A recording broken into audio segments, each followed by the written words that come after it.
So you're looking to really understand healthy eating, maybe get up to speed without, wading through tons of info. Yeah, like you want to feel genuinely informed, but efficiently. Exactly. Yeah. Consider this your fast track. Today, we're zeroing in on how we actually talk about healthy food in English. Mm-hmm. Which comes up all the time, doesn't it? Constantly. Like when you're at the grocery store figuring out meals or even just, chatting with friends about what you had for lunch. Right. So we've been digging into some material, specifically an English language learning podcast script, which is all about discussing healthy food. And our mission really is to equip you with the vocabulary, the The phrases stuff you actually need. to talk about healthy eating confidently and like naturally in English. Okay, let's jump in. Maybe start with some foundational words. Good idea. First one, nutritious. What does that actually mean when we say it? Well, at its core, nutritious means a food is full of nutrients. The good Y- stuff, vitamins, minerals. Things our bodies need to work properly. Exactly. Think sort of nutrient density, foods that pack a punch, health-wise. Okay, that makes sense. And the example given is perfect. Spinach is very nutritious. It has lots of vitamins and iron. Right. So understanding this word nutritious, it's pretty key for making good food choices, wouldn't you say? Absolutely. It helps you know what to look for, what's actually beneficial. Okay, next up, balanced diet. Ah, yes, the balanced diet. What does that really involve? It's basically about eating, well, the right amount of different types of food. Variety is key here. Yeah, it's not about being super restrictive, is it? It's about proportions. Right. Like the example sentence, I try to follow a balanced diet with vegetables, protein, and whole grains. Exactly. Getting that mixed carbs for energy, protein for repair, fats, vitamins, minerals, the whole shebang. Okay, and then there's processed food. This term gets thrown around a lot. It really does. Yeah. And often with a bit of maybe a negative slant. Yeah, so what exactly are we talking about? So processed food is basically food that's been altered from its natural state, usually in a factory. All right, maybe adding salt, sugar, preservatives, that kind of thing. Precisely. Now, some processing is minor, like freezing peas, that's fine. But highly processed stuff. Like chips and soda. Yeah, that's the example. I'm trying to cut back on processed food like chips and soda. Mm-hmm. Those often have less good stuff and more of the less desirable ingredients. And they're everywhere, aren't they? So being able to talk about maybe eating less of them is pretty useful. Definitely. Because they are a big part of many diets. So knowing the language to discuss maybe swapping them out is valuable, which leads us nicely into seeing how this all works in a real chat. Yes. Let's look at that conversation. Our source has this example. It's between two coworkers, Alex and Sarah, and they're talking about lunch. Right. Sarah's lunch. What was she having again? It was a quinoa salad, had avocado, chickpeas, lemon dressing. That sounds pretty good, actually. Very fresh. Yeah, and Alex clearly thought so too. His reaction was immediate, wasn't it? It was. He said, wow, that sounds healthy. Just a straightforward, positive comment. Totally. Yeah. And Sarah explained why she chose it, right? What was her reasoning? She said she's been trying to eat more plant-based meals lately. Okay, plant-based. And the reason? Because it helps me feel more energized. The energy connection. That's huge for a lot of people, isn't it? The link between food and how you feel. Definitely. Which then prompted Alex to chime in with something relatable. Oh, yeah. What did he admit to? I think we could all probably relate. He said, I eat too much fast food during the week. Yep.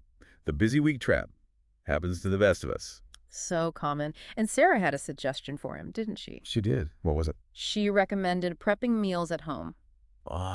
Meal prep. Yeah, she framed it as a way to make healthier choices, obviously, but also maybe save some time during the week. Good point. Okay, so we've seen the vocabulary in action. Now let's break down some key bits of language from that conversation. Sounds good. Let's start with Sarah's phrase, plant-based meals. What does that really cover? Right, plant-based. What are we talking about there?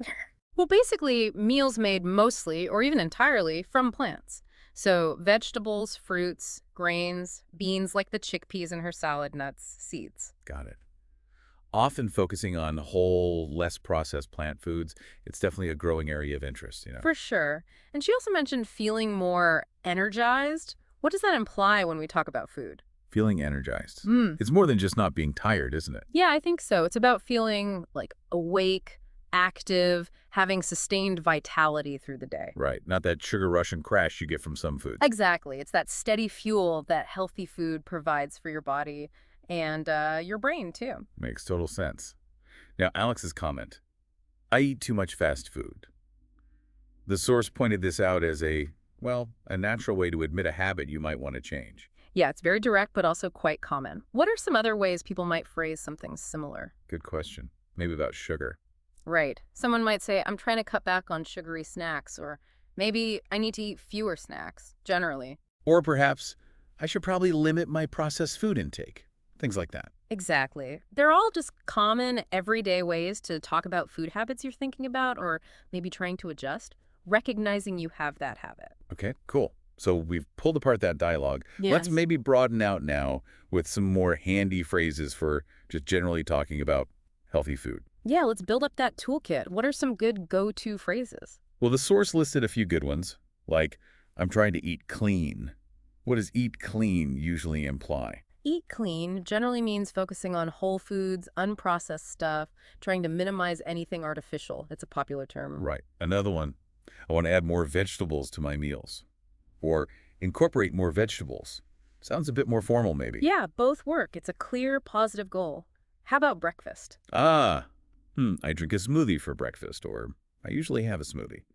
That signals a potentially quick, nutritious start. Definitely. And what about things to avoid? I avoid sugary drinks, or I'm trying to limit sugary drinks. That's a specific action. Very common one. And maybe about cooking. Oh yeah, I cook at home to stay healthy, or I prefer to cook my own meals so I know what's in them. Right. That emphasizes the control aspect of home cooking. These are all super useful, aren't they? You can really picture using them. Totally. Chatting with colleagues, friends, family, they fit into lots of different situations naturally. Now, interestingly, the source suggested going back and listening to that Alex and Sarah dialogue again. Right. We won't replay it now, but the idea makes sense. Yeah, because now that we've kind of unpacked the words and phrases, Hearing them used in context again can really help it stick, See how it flows. pay attention to the rhythm, the intonation, how real people sound. Exactly. It reinforces the natural usage. Okay, so let's wrap this up. We've covered quite a bit today in this deep dive. We started with those core words. Nutritious, balanced diet, processed food, getting the basics down, Then we saw them in action in that chat between Alex and Sarah. and pulled out key phrases like plant-based meals and feeling energized. Plus, we looked at how people talk about habits they want to change, like Alex and the fast food. And finally, we added a bunch more practical phrases to your conversational toolbox. Yeah, things like eating clean or cooking at home. Really useful stuff. Because ultimately, food is fuel, right? Absolutely. And being able to talk about it confidently in English is, well, it's a valuable skill. Helps you connect, helps you learn. For sure. And, the source material actually prompted some interesting follow-up thoughts, too. Oh, yeah. Like what? Well, things like, how do you talk specifically about dieting, if that's relevant? Ah, Or navigating the grocery store aisles, looking for healthy stuff.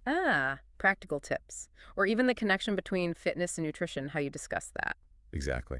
All really good areas you could explore next if you wanted to keep building on this. Definitely gives you something to think about, doesn't it? It does. Some real food for thought. So keep these ideas simmering. Maybe try out some of the phrases. Remember, every little bit of practice helps you move forward.